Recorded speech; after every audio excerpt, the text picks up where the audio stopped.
What's good, y'all, man? And we back with another reaction. We back with another video. If y'all haven't noticed, we changed our name. It used to be Lifestyle Chris Two Times, but it's now SCB Chris. Y'all join the squad, SCB. Y'all already know. Today we're gonna be reacting to scary animations. Currently 1 in the morning.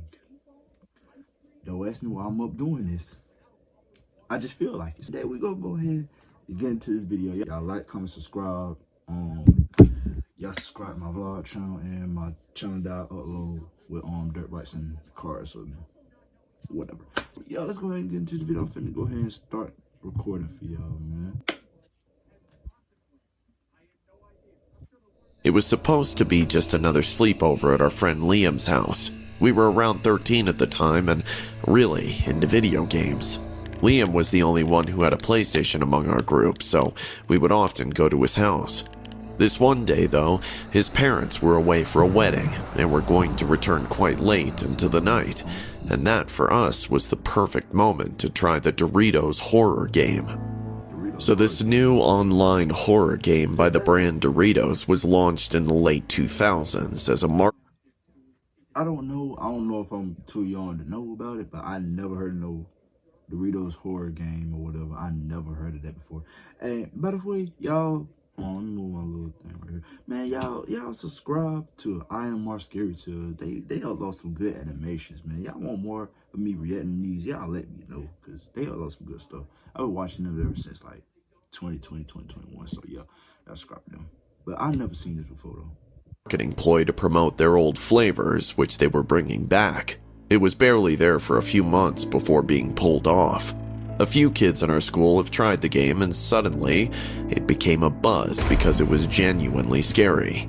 Well, as scary as it could be for a bunch of 13-year-olds. I remember the excitement that buzzed through us as we gathered in Liam's dimly lit living room, eager to dive into the Doritos horror game. There were 7 of us, sprawled across couches and pillows, the glow of the PC casting eerie shadows on the walls. Liam had always been a bit intense, but that night he seemed even more on edge, his eyes darting around as if expecting something to leap from the corners. As the game loaded, I caught Liam whispering to himself, a habit he'd had since he was young, but this time it sent a chill down my spine. "It's just a game," he muttered, more to himself than to any of us. We shrugged it off, diving into the digital horror unfolding before us. The game was terrifying, more than any of us had anticipated. It played tricks on the mind, blurring the lines between the game's world and our reality. There was a level which featured a wailing ghost of a lady, which I believe was the final trigger.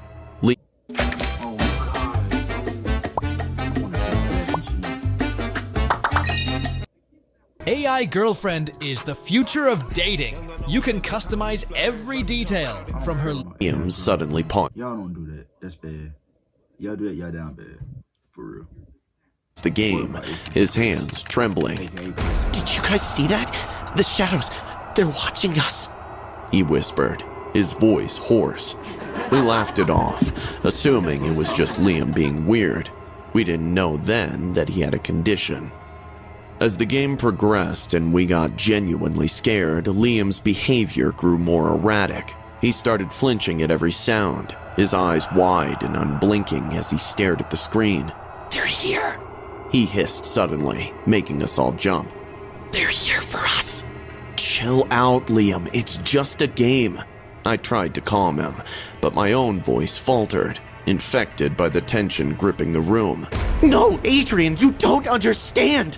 Liam's voice broke into a scream. They're not just in the game. They're in this room. They want to drag us into their world.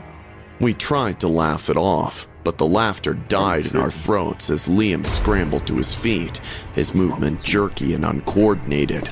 He dashed to the kitchen, and we heard drawers fly open, objects clattering to the floor. "What's it doing?" whispered Rachel, her face pale in the flickering light of the TV. Probably just trying to scare us, Mark replied, though his voice lacked conviction.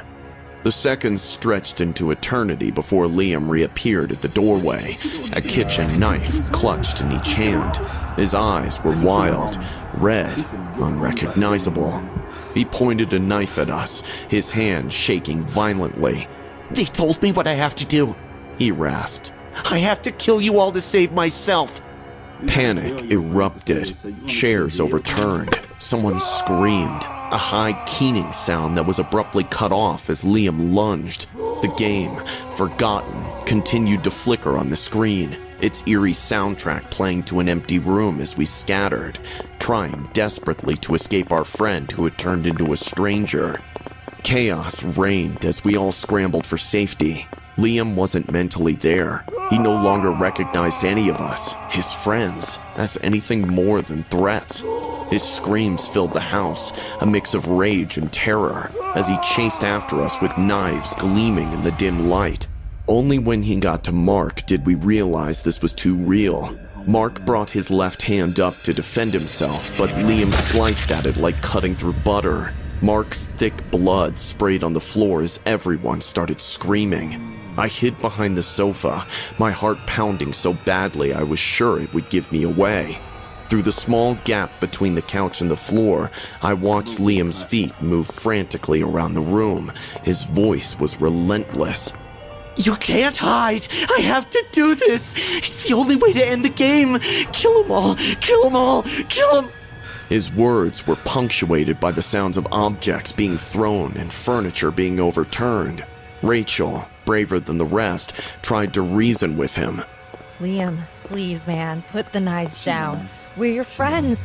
But his plea fell on deaf ears. Liam rounded on her, slashing wildly.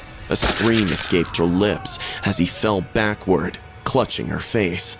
I looked up in horror to see a clean cut running down from her left eye all the way till her neck. The situation was spiraling out of... Okay, why would you listen to a game to get...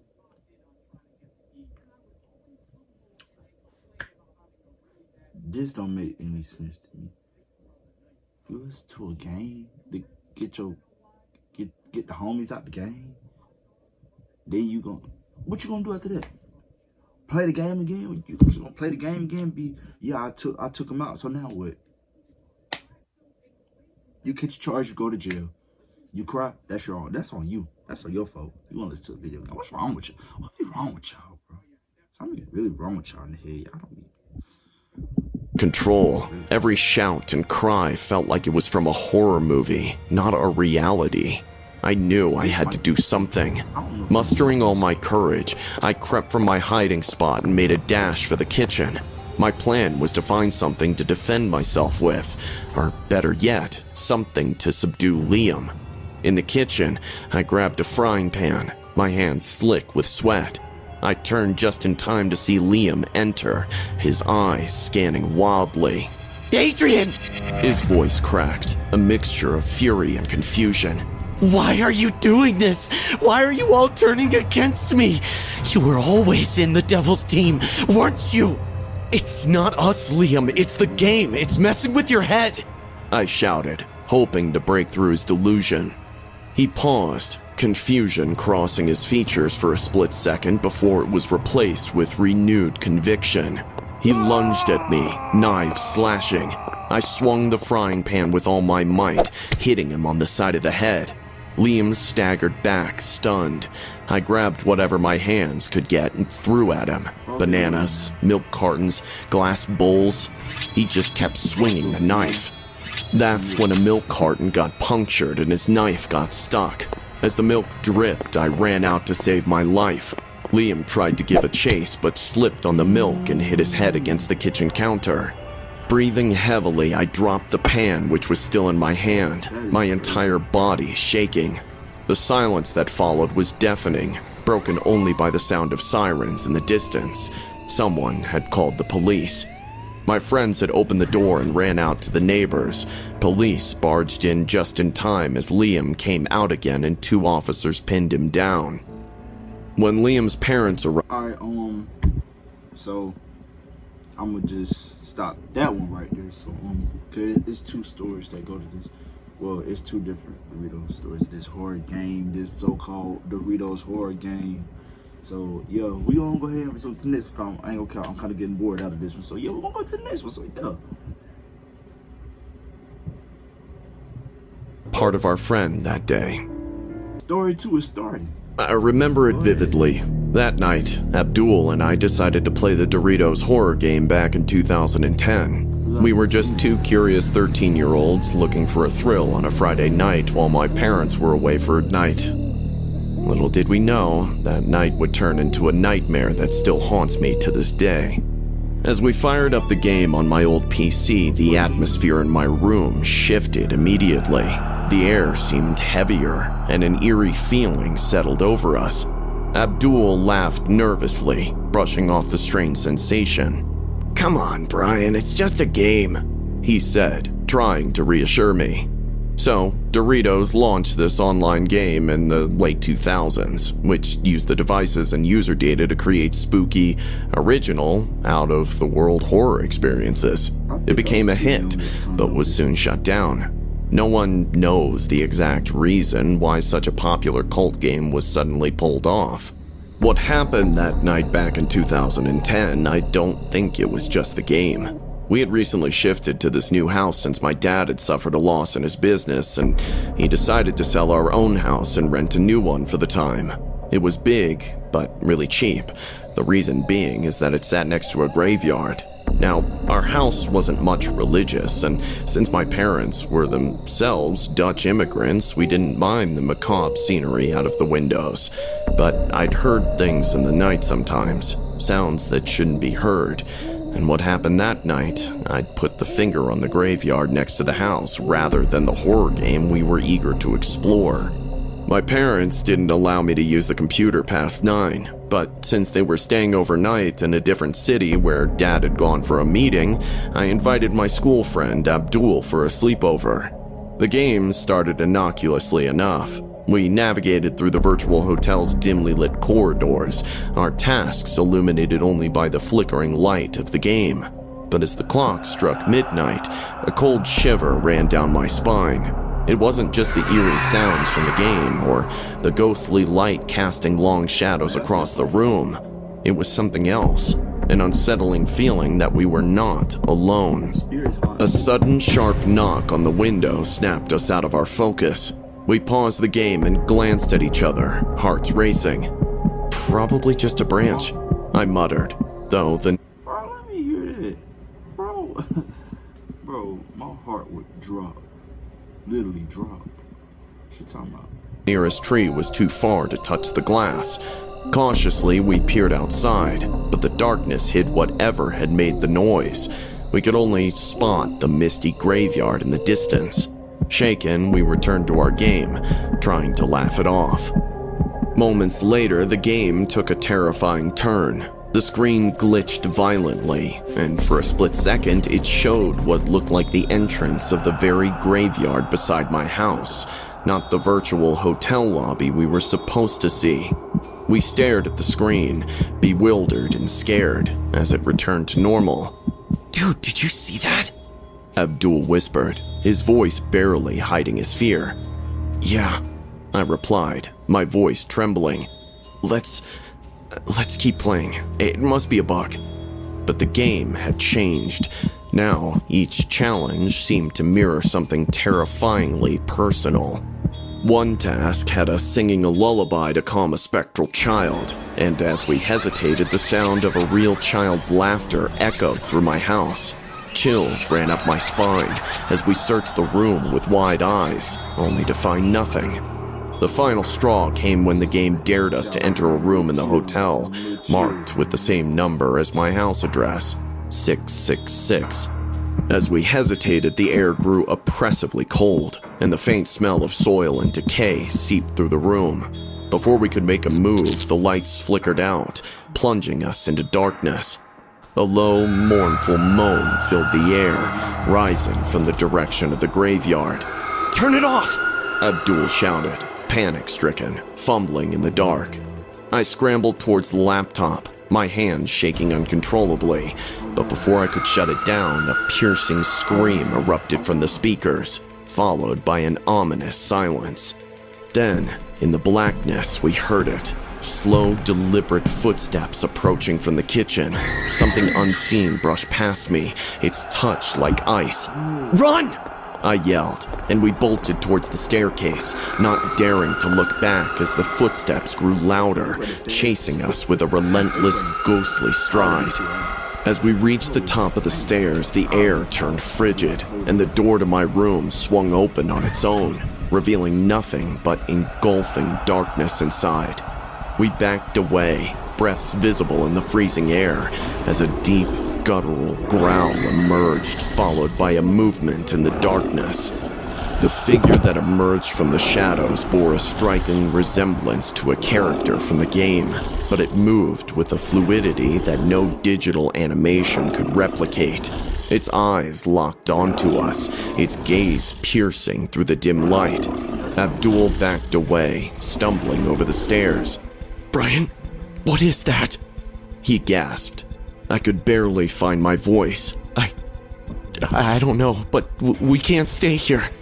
We ran down and headed for the door, but it was locked by an unseen force. We just couldn't open it. By the time the figure came down as well, we edged around the room, keeping our eyes fixed on the ghostly apparition. Suddenly, the game blared a loud screech from the computer speakers, making us flinch. The figure seemed to respond. Its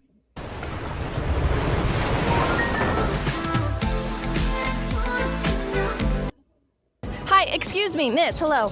What if I told you I could get you some money right now? I wouldn't believe you. form flickering like static as it moved closer. Look at the screen! Abdul pointed towards the monitor where the words, "Do not turn your back," flashed ominously. With hearts racing, we followed the instruction, moving backwards toward the door. Every step we took, the figure mirrored, its movements eerily synchronized with ours. The air grew thick with a foul stench, and I could barely suppress the urge to gag. We need to leave now! I insisted, grabbing Abdul's arm. We managed to back out of that room and slam the door shut, pressing our weight against it. Heavy thuds came from the other side, as if something or someone was pounding on it with great force. What do we do now? I don't know, but we can't let it out. We moved away, heading to the kitchen to find something to barricade the door. As we scrambled, the lights flickered, plunging us into darkness intermittently. Suddenly, my phone rang, slicing through the silence with its shrill tone. I answered it hesitantly, only to hear a distorted voice whisper that it's not over yet. The line went dead before I could respond. I looked at Abdul, my fear escalating. It's like the game. It's playing with us. We returned to the door, armed with kitchen knives. We could hear whispers now, murmuring from within the room, words that made little sense but chilled us to the bone. We stood guard, waiting for any sign of movement. Hours passed, the night stretching on endlessly. But as the first light of dawn began to seep through the curtains, the noise and the eerie presence began to dissipate. The heavy atmosphere lifted, and it felt like we could breathe again. We cautiously opened the door, half expecting the figure to be waiting, but the room was empty, the game still running on the screen as if nothing had happened. Abdul and I looked at each other, the relief palpable, but the fear of the night's events lingering. We spent the morning putting things back in order, but decided to not tell our parents what had happened. Thankfully, my father got a contract soon in a different city, and we moved out of that house. Yeah, I ain't gonna kill. They got me, I ain't gonna kill, they got me. But if y'all enjoyed that, please let me know. Please like, comment, subscribe. We on the road to at least 1,000 subs on this channel. I ain't gonna kill. This one kind of got me a little bit. It got me a little bit. I'm gonna be doing more videos on these. Y'all stay tuned. Y'all stay tuned for this. Yo, SCB, we out, man. Y'all stay tuned, man. Y'all stay tuned for the next one.